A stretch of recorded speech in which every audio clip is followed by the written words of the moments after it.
You are listening to Personal Development Mastery Podcast, providing those with the desire to grow with the simple, consistent actions needed to master personal development and create the life they yearn for. I am your host, 𝘁ᵙ𝗸𝗲. A few years ago, I found myself unfulfilled and unmotivated, like I had lost my sense of purpose and my life was merely passing by. Since then, I've been on a continuous journey of personal development that has transformed every aspect of my life. Now, my mission is to inspire you to grow, stand out, and take action towards a purposeful and fulfilling life. In this podcast, I invite myself inside the minds of remarkable entrepreneurs, authors, thought leaders, spiritual teachers, people who share their journey, milestones, and learnings for you to be inspired to grow. In each episode, you will find practical action points that you can implement right now. So make sure you follow the podcast to get them as soon as they are released. In today's episode, I am delighted to be joined by Alaina Schwartz. Alaina, you are an international speaker, best-selling author, and elite performance coach. After many years on the roller coaster of entrepreneurship, you are intimately familiar with sacrificing health and freedom to increase profitability and productivity. You are passionate about empowering entrepreneurs and leaders to make shifts at the DNA level to align with their purpose so that they can multiply their income and impact while creating more time freedom. Alaina, welcome to the show. It's such a pleasure to speak with you today. What a delight, Agi. Thank you.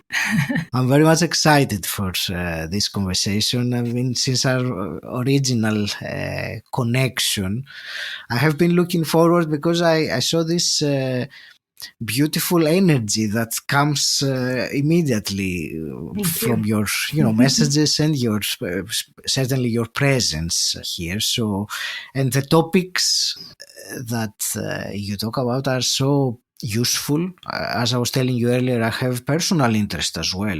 I'm sure you see that all the time with people that you work with. I do. So before we go there, I would like to start with a little bit of your journey, your background, before becoming a mindset coach. So can you take us back? What was going on and what was the turning point for you? Great question. I started out as a lawyer in the music industry in New York City, Agi, and I was a lawyer for 18 years. And I became the executive vice president of the largest independent music company in the world.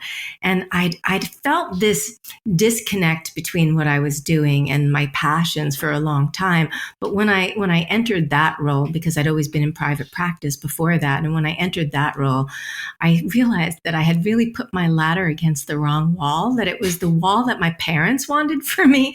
They wanted me to be a lawyer. They wanted me to be really successful and like the safe thing, right? The safe thing to do to make sure that I had a career that would provide financially for me for the rest of my life. And I was miserable and it made me very physically ill. And for all intents and purposes on the exterior, it looked like I had it all. I had a great marriage. I traveled multiple times a year to exotic locations. I had a 2-bedroom apartment in Manhattan. It looked like I had it all, but I was dying inside. And I came home one day and I said to my now ex-husband, I can't do this anymore. I really need to walk away from this. And he said, okay, but I had no idea what I was going to do next. And so I started to explore everything that I was passionate about, which was more about health and healing, holistic healing, really. Those were the things I was really passionate about. And I learned I was very good at a lot of things, not all of which I was meant to do. And in the process of that, I literally hit a wall. I call it a dark night of the soul. I started to watch all the structures of my life fall apart. I had a very sweet nest egg and I went into massive debt and my marriage started to deteriorate, went on the rocks. I moved out of New York City up into upstate New York where I knew no one. I lost a lot of my friends throughout this whole process. And I just was in this, I'm going to call it self-imposed hell that I didn't realize was self-imposed, right? I was just experiencing this darkness that I could not get myself out of, difficulty with my son, just everything in my life. And then all of a sudden I started to I was almost desperate to get myself out of the hole I was in. And I just kept pursuing all different kinds of techniques. And I finally discovered something that helped me liberate my mind and understand the nature of reality in a different way, right? And through that process, I also hired a purpose coach and realized my purpose was to give these gifts to entrepreneurs. That's really what my purpose is, to help entrepreneurs not have the experience of the constant hustle, because I was working 60 to 80-hour weeks as a lawyer, and it was just burning me out on a regular basis. And so I was really passionate and always felt that there could be a way for us to create lifestyle businesses that actually make a lot of money and really help a lot of people in the process. But here's the interesting thing, because patterns tend to repeat themselves until we actually clear the patterns. And so what ended up happening is within 7 months in my first year of coaching, I created a 6-figure coaching business, but then proceeded to crash and burn it again down to the ground. I hadn't enrolled a coach in 5 months. The shame and the guilt for me helping other people make money and not being able to make money myself, it just like piled on top of each other. And I literally went into another dark night of the soul. And this time, what was really interesting about it is that I had been disconnected from my intuition in a lot of ways, because stress, shame, guilt, which is exactly what I was experiencing, tends to disconnect us from our intuition, from the inner guidance that would have directed me to actually create success in my business. And so I put out, a few years ago, I put out like this request to the universe of I wanted to, like, what I was noticing about my clients is they were getting phenomenal results while they were working with me. But if they didn't work with me for at least 6 months, they'd start to slide back into their self-sabotage patterns, right? So I wanted one thing that helped my clients actually get more permanent results, 2 that helped me reconnect to my intuition, and 3 that actually helped me get out of the hole that I was in so I could get past where I was and actually start scaling my own business. And then I discovered another tool and technique that actually helped me do that. And in a year, 13 months, I 7 times my income by not doing anything but changing the space, the 5 inches between my ears. And my clients have just been getting phenomenal results. And while I've always been really good at helping people work less, like 20 to 30 hours a week less, this allows people to stay in flow so that they're not in that hustle mode all the time. You mentioned so many things here. I'm trying to think what's the best. One thing that I certainly want to ask you about was that dark night of the soul. You had 2, as you said. There was a phrase you used that you saw the structures in your life collapse, fall apart at that time. So my question to that is, because, these similar stories of when the rug is pulled from under your feet or something like that you are desperate, you hit the rock bottom, or other phrases that describe similar, experiences. They are fairly common, but my question is, can someone change their life without having this kind of a dark moment, or is it necessary part of the journey that we have to go through that to realize ourselves, I don't know, the structures that are not right, or that we're disconnected from the intuition or anything else? So how necessary is that on the growth journey? I love that question, Agi. I so love that question. It isn't. So here's the thing. The vast majority of people, I would say, alive today are so focused, and we've been so brought up with safety, right? That safety is the main focus. What does school really teach us? It teaches us safety. It teaches us how to become a good employee and get a good job that you might stay in for the rest of your life and get a salary so you're safe, right? That's what society itself teaches us. And so because everybody's in their comfort zone, the idea of moving out of your comfort zone, which is what you would need to create what I created without the pain and suffering, right? Through awareness alone, you'd have have to get out of your comfort zone. And most people aren't willing. And so there's this thing that I call, or it's actually one of my mentors calls, the lesson of the feather, the apple, and the Mack truck. I call it the 2x4 across the head, right? So the universe comes along and taps you on the shoulder and says, hey, there's this thing you need to really understand about yourself and life. No one listens to that. Virtually no one listens to that, right? And so then the universe starts chucking apples at your head to say, hey, are you going to wake up from this? Now, some people will wake up during that time because it starts to get painful enough. Some people won't. Like, I needed the 2x4 across my head a couple of times, obviously, to get myself out of that situation, to realize the truth about myself. But in the process of that, you can actually learn from awareness alone.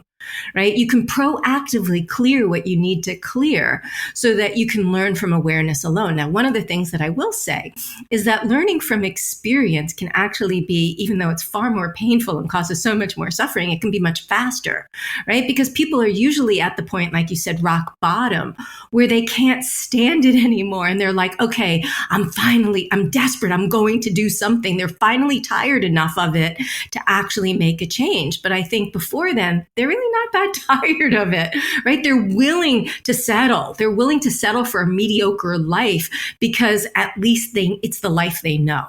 Right? Better the devil you know than the devil you don't. And that's not true, but that is very prevalent in society in terms of what people think. So no, it does not take pain and suffering to create radical shifts in your life.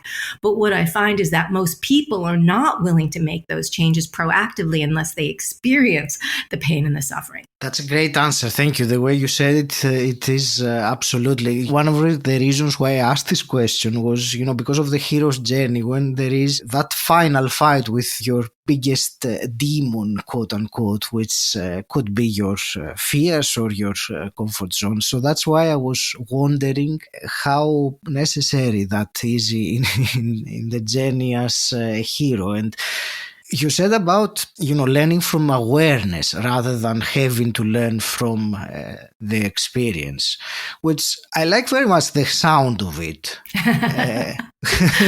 However, it feels like, how would you direct someone that wants to learn from awareness? Because is it a matter of looking inwards, of meditating, or of doing spiritual practices to, how can...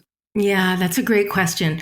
So definitely meditation will help. But here's the thing that I do. I teach my clients, I'm gonna like just be totally vulnerable because I know that your audience is ready to hear this. But I teach my clients how to tap into their higher self, right? Mm-hmm. So it is the seat of our intuition. It is the all-knowing part of us, right? It's the infinite part of us.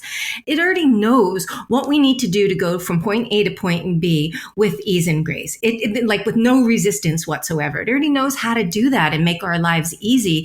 It's just most of us are ignoring those inner voices, the still small voice, whatever you want to call it, right? Most of us are ignoring it. Like, I cannot tell you how many people have said to me, oh yeah, I get that. I just don't follow it. Well, why don't you follow it? Like, if people are getting it, why don't they follow it? It's because of the blocks and the limiting beliefs in their subconscious mind, right? Their ego mind is essentially saying, no, don't do that. That's uncertain. It's unsafe. You don't know what's going to happen. You don't know if you're going to actually live if you do that. So don't do that. It's just trying to protect us. But it ends up keeping us exactly where we are rather than allowing that awareness. So once I teach my clients to essentially befriend, it's like your BFF, like your higher self, your true self. Once you start understanding how to allow it to guide you, you also use it to go into your subconscious mind and clear those blocks and limiting beliefs so that they're not in the way. Now, you can do that proactively. You can do it reactively. Okay, I just got triggered as a result of somebody saying something. I know it's not anything they said, or I hope your audience is at the place where they know it isn't about what the person said. It's about the meaning that they're making out of it, right? And so we're making meanings all the time. We're meaning-making machines. And so you can clear proactively. Oh, I just got triggered. Somebody said something and this is what's coming up for me. You can clear that, but you can proactively clear what's coming up so that you don't actually have to experience it the hard way. And it makes life so much easier because then you're able to get such clarity on the kind of guidance that you can get. And so because I work with business owners, I also teach them how to tune into the energy of their business. So not only are they tuning into their higher self, they're tuning into their business like, What's the right strategy for me to use? Who's the right team member for me to hire? Is this person energetically compatible for me to work with? Is this person energetically compatible for me to bring on as a team member? What will be my experience if I decide to do this? It's like all of those things we actually have access to that we haven't been raised to have access to. So it's like a muscle we need to develop, but it can be developed and finely tuned. Does that make sense? It certainly does. Thank you for the answer. We have this, the intuition is part, we can call it connection to the higher self or the divine. It is, for me, the description we use, it doesn't really matter as much as the fact that there is a part of us that knows more than us. So we are connected. So intuition is a wonderful word, and it is part of us. And it is, for many people, difficult to follow. You were giving the example with the feather. It has to become, for many of us, loud enough and painful enough to really make the change. Yeah. Talking about this, you mentioned about the limiting beliefs that are there that prevent people from proactively changing. You talk about the shift, the paradigm shift, or there was something you said about the DNA level. So that's something I would really like to understand and learn more about. Yeah, I love that. Okay. So intergenerational preferences, limiting beliefs, and traumas are actually passed to us through our DNA, right? So through the field of epigenetics, they have actually, and what I do is energy work, it goes beyond epigenetics, but through the field of epigenetics, they basically have discovered, okay, we have these markers on our DNA, and based on our thoughts and our environment, we can actually turn on and off the markers. So for example, your parents may have heart disease, but it doesn't mean you ever have to get it, because you can actually flip that marker off, right? You don't actually have to experience it at all. And it's the same thing with limiting beliefs. Now, we acquire limiting beliefs in 3 different ways, and the truth is none of them are ours anyway. But we acquire them through those intergenerational limiting beliefs that are passed down to us, that are in our DNA. We acquire them from the meanings we're making out of our experience before we're 7 years old, because before we're 7 years old, we're basically just a subconscious mind. And our conscious mind isn't fully developed yet. And because it's not fully developed, our subconscious mind doesn't have the ability to reject. It accepts everything it's told. So if you're told you're bad, you believe you're bad, right? If you hear your parents fighting about money and talking about how hard it is to make and how hard it is to get ahead, you're going to grow up believing money's hard to make and it's hard to get ahead, right? So these are all things that we pick up. And then there's societal limiting beliefs. Society as a whole has a massive amount of limiting beliefs. I'll give you one that's like super prevalent about aging or having to work hard to succeed. Those are all limiting beliefs that are held at a societal level, or no pain, no gain, right? Mm-hmm. They're held at a societal level that aren't true at all, right? So what I have the capability, what I've been trained as a DNA healer, is to go in and energetically see what's going on in your DNA. All of these things that you've picked up from society, that you've picked up from when you were a kid, that you've picked up from your parents and ancestral generations, and actually remove them energetically so that you get to act and insert other DNA to be supported, so that you're essentially buffering against these things so they don't come back, right? So that when you're working at a DNA level, because my experience of rewiring the subconscious mind, whether it be through, say, theta healing or hypnosis or inner child reparenting work or EFT or RIM, reimagining images and memory, many of which I used to use before I started doing this work, they feel like they're effective at a certain level, right? At a certain, I'm going to almost say at a superficial level in terms of taking action in your life, but they don't help unravel the identity construct that we've created for ourselves from the time that we're little. And this work actually helps you deconstruct your identity construct so you can be a more true version of you without all of these things that have been piled on since you were young. I want to take a short break from this episode and quickly let you know about something I'm really excited about. For me, having a podcast made a tremendous difference in my life's journey, and I know the kind of impact it can have on one's personal development. And that is why I'm so passionate about helping coaches who are ready to amplify their message and reach a global audience by creating, launching, and growing a top quality podcast, even if they aren't tech savvy and are limited on time. Maybe you have thought about having your own podcast, but you don't want to go through the time-consuming learning process of how to create, launch it, how to record, edit, host, and so on. If you said yes, I have a solution for you. Something that takes away all the complexity and allows you only to concentrate on creating quality content. Go to my website, 𝘁rep𝗸𝗀𝘄𝘆𝘀.com to find out more and to get your free copy of my guide about creating and launching your podcast. Alright, let's jump back to the episode. What you were just saying about the different levels that others, let's say, techniques or modalities work, made me think that I have personally done practices like this of, changing limiting beliefs of different ways. And even though each of them was in a way successful, I mean, it worked to some extent. Right. None of them would give me that, sensation when you have that, oh my God, everything is different now. Epiphany, I can freedom. feel it. Yes. Mm-hmm. Mm-hmm. So it is interesting what you're saying. And there was something that you said earlier. So tell me how this is connected, because you were saying that your clients had great success while they were working with you, but when they stopped, it would stop. So what is the connection there? Is that something that needs to be reinforced, or is that something that can be changed permanently? It's something that can be changed permanently, but here's the thing. So you spoke to it very well when you said, okay, you've used a bunch of those techniques and you felt like, I'm going to use my words here, but marginal success, right? Yeah. With it, like you did feel some shift, but it wasn't like an, oh my God shift, right? Yes. And so that's my experience of a lot of these other techniques is they are incredible for shifting, but they only take you so deep. Right. So the key to this work, really mindset work, is the kind of thing where just like brushing your teeth, you got to do it every day. Right. I have a couple of clients who will say, actually, one of my team members, because I've taught my team members how to do this work, too, because I want to.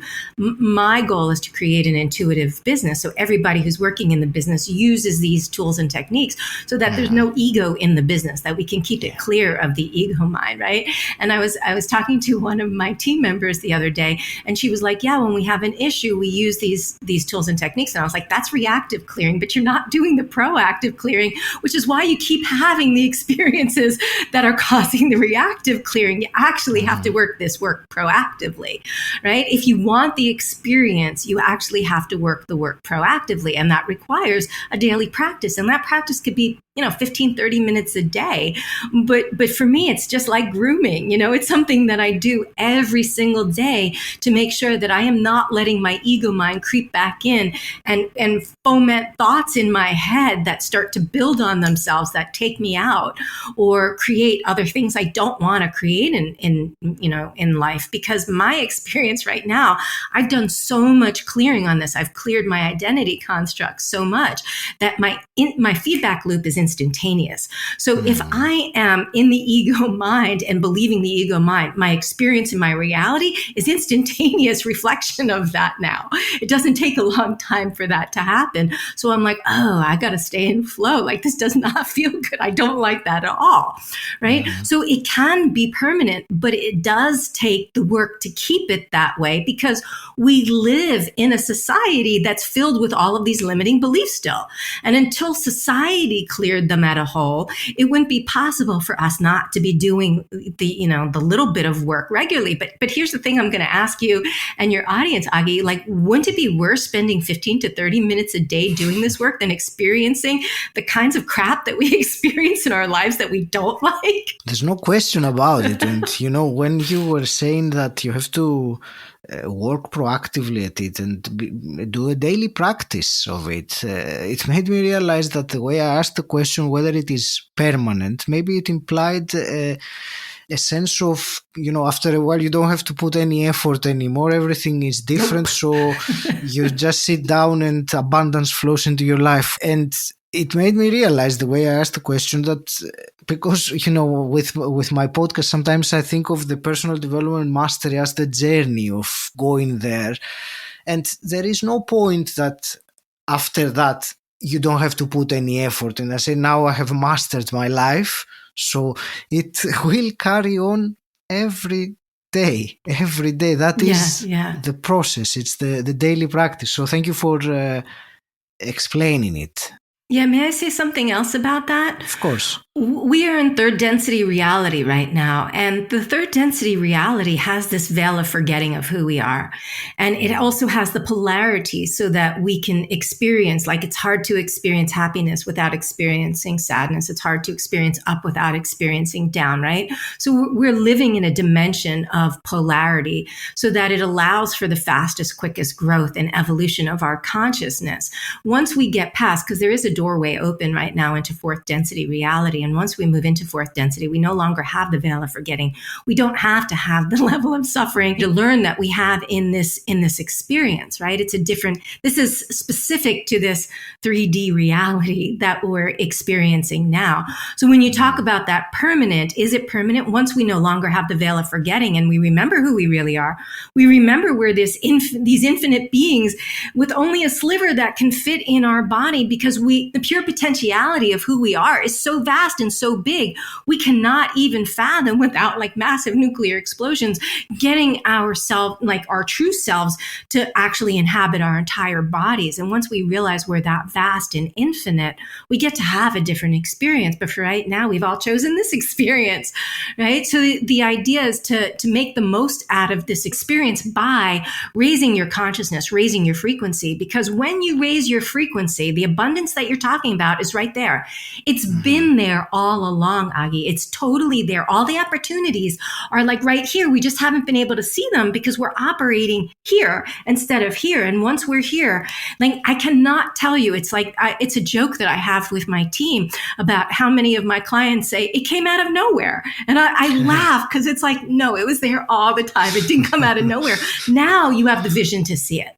Mm-hmm. What's one way that one could use to clarify that vision? So for me, the vision gets clearer because it's a frequency. When I talk about the vision, right? Because we have the vision in terms of our lives and our businesses, right? But then we also have a vision in terms of the clarity of our frequency.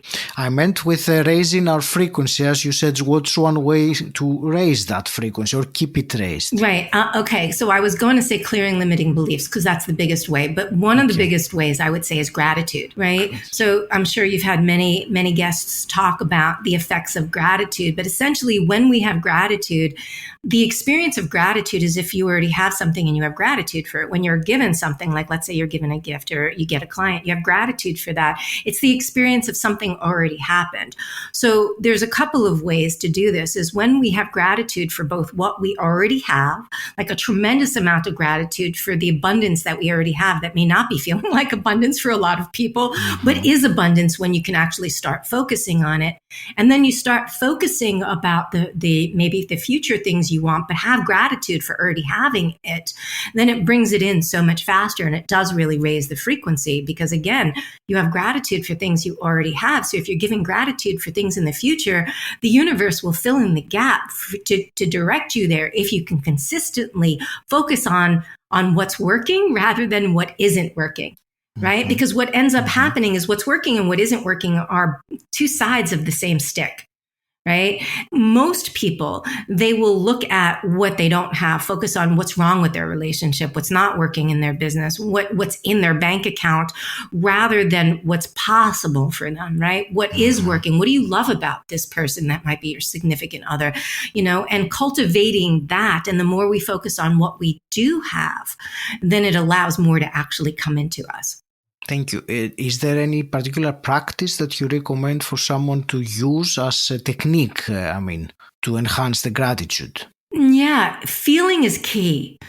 Feeling is key because like even visualizations, I call them feelingizations because visualizing without the feeling isn't going to get you very far, right? It's the feeling that magnetizes it back to us.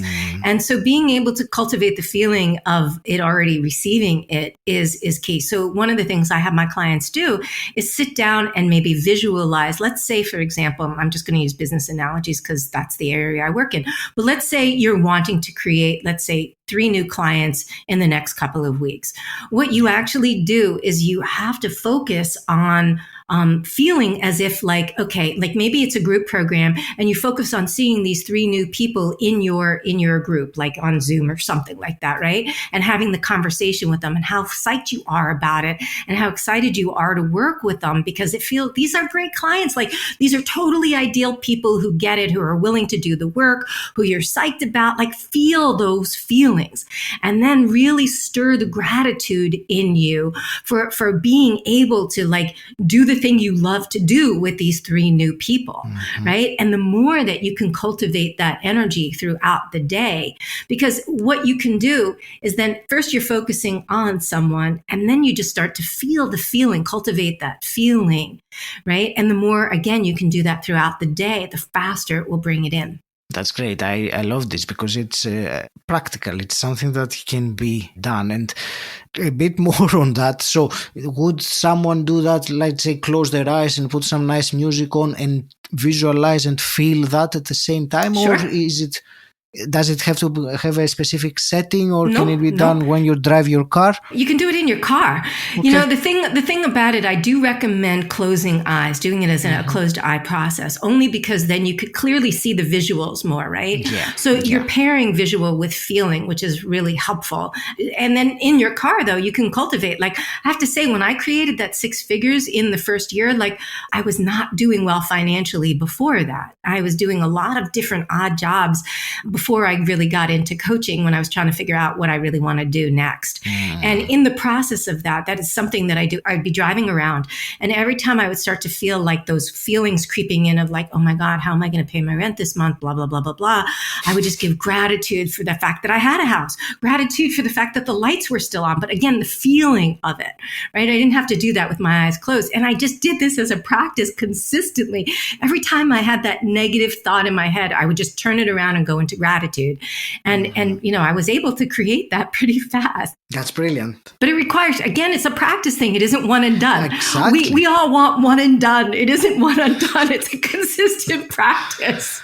Absolutely. There is this tendency to have instant gratification or to give up too early when something doesn't seem to be producing the effect that we want.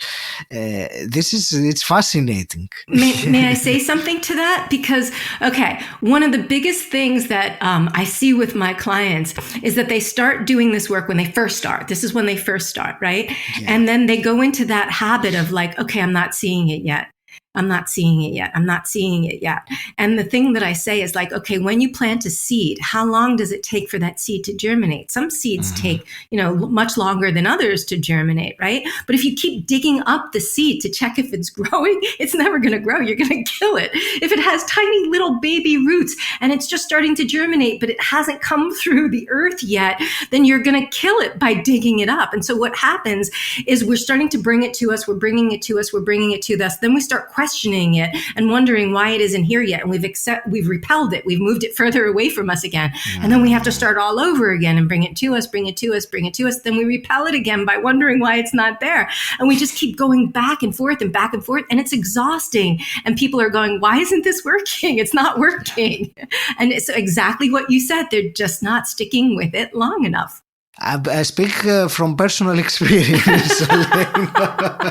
I suppose we all have our trials and things that didn't work or things that were just about to work and we quit. But one other thing that I would really like to ask a quick comment about, it's one of the things that you discuss and you like discuss. You mentioned the identity earlier and the construct. So the topic is how for many people, their self-worth is, or the identity is very much attached to their financial situation, their net worth. So I know this is a vast topic, and but I would like to ask, because I really enjoy, having practical, direct wisdom rather than theoretical concepts.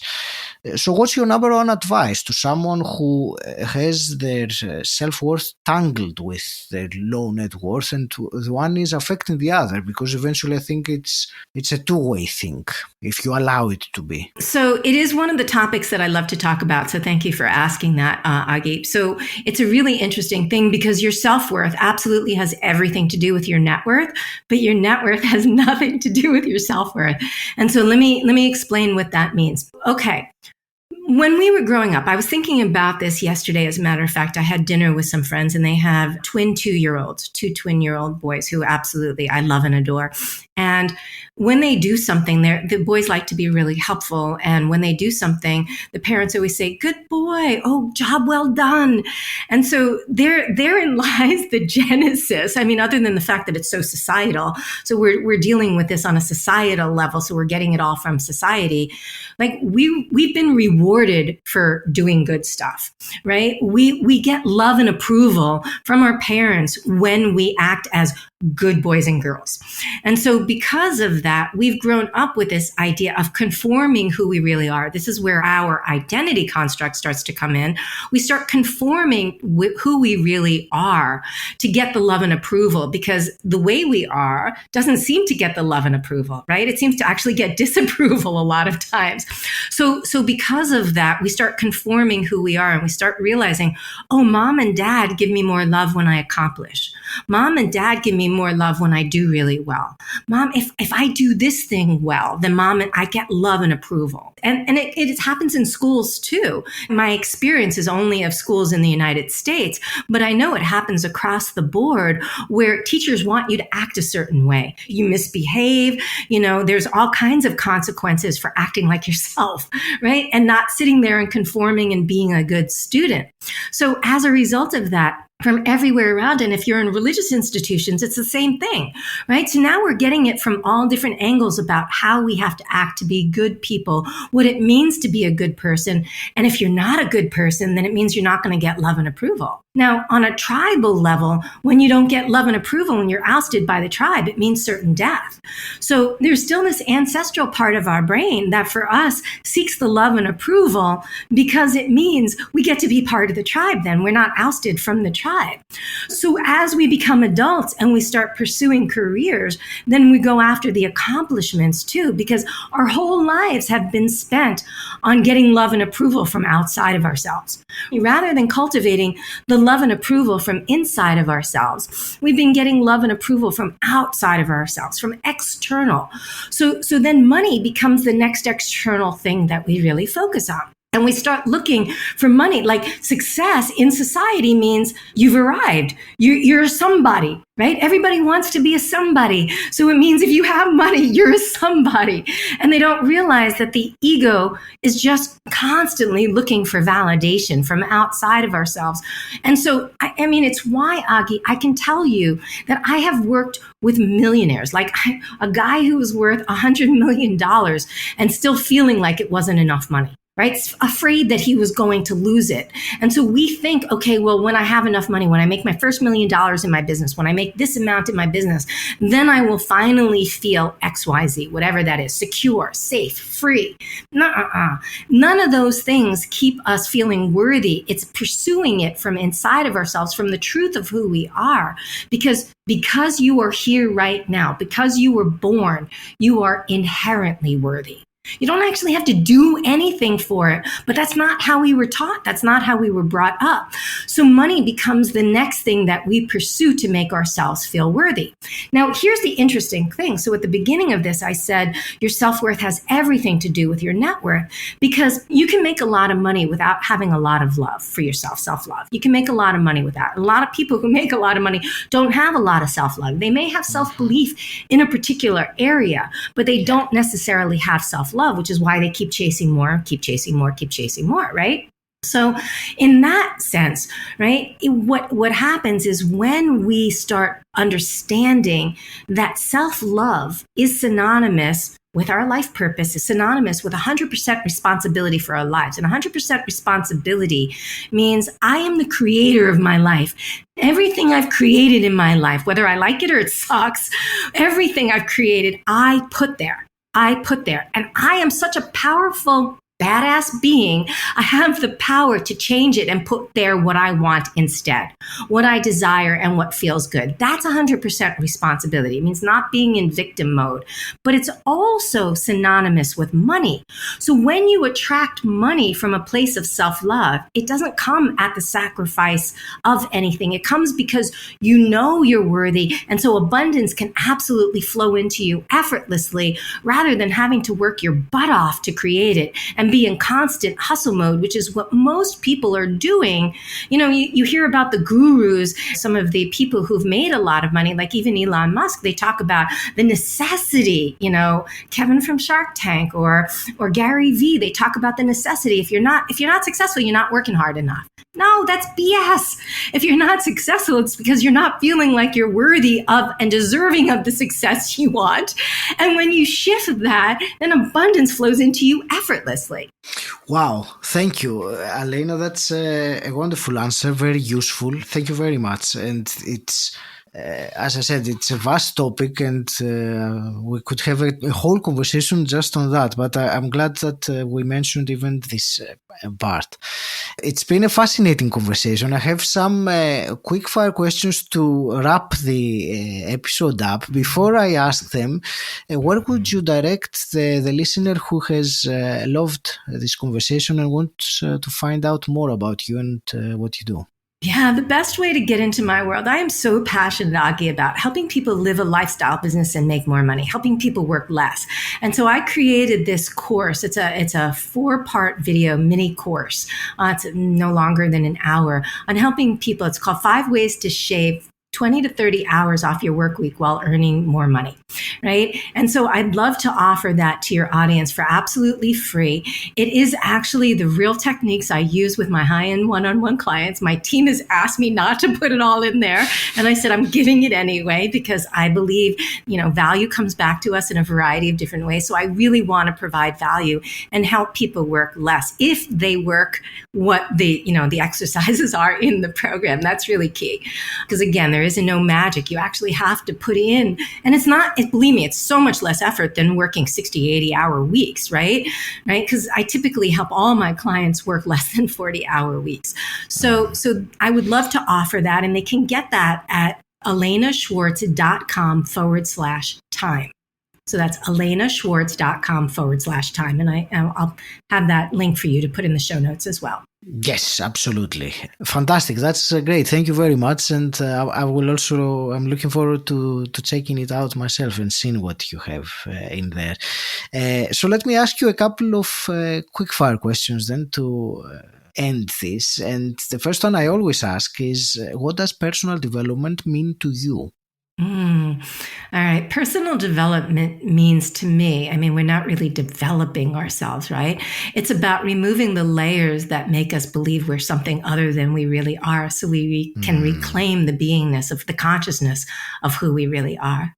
Right? So that we can understand we're here to be powerful creators. That's really what we're here to do on this earth plane, is be powerful creators. And it's like so many of us feel disempowered, and it's about reclaiming the truth of who we are so we can be powerful creators.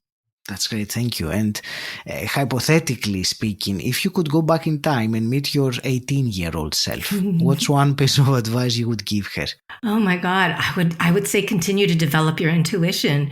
I was always a pretty intuitive person, but I didn't develop it deeper. And now understanding the power of the intuition to create ease and grace in your life, I'm like, wow, I wish I had known that so much earlier, because it would have allowed me to just live a life of so much more grace and ease. Thank you. That's beautiful. And I agree very much with the intuition. Alaina, I want to thank you very much. This has been a fascinating conversation. I really mean it, and I enjoyed it very much. I want to wish you all the very best with your mission, with what you're doing, and your very passionate about it. So all my very best to you. Thank you so much, Agi. Last parting words? Yeah, don't give up on yourself. That's really it, is don't give up on yourself, because like we were talking about, the other side of where you are is so much closer than you realize. And when you get the proper tools and support, you can get there so quickly. I'm amazed how quickly I see, both in myself and in my clients, the transformation that's possible when you actually get that support. So don't give up on yourself and keep going, because the other side of the wall is right there. Thank you. It's been an honor and a pleasure, Agi. Thank you so much. Thank you for listening, and I hope you got great value from today's episode. And if you'd be so kind, please take a moment to leave me an Apple Podcasts review, sharing how personal development mastery has made a difference to you today. Until next time, stand out, don't fit in,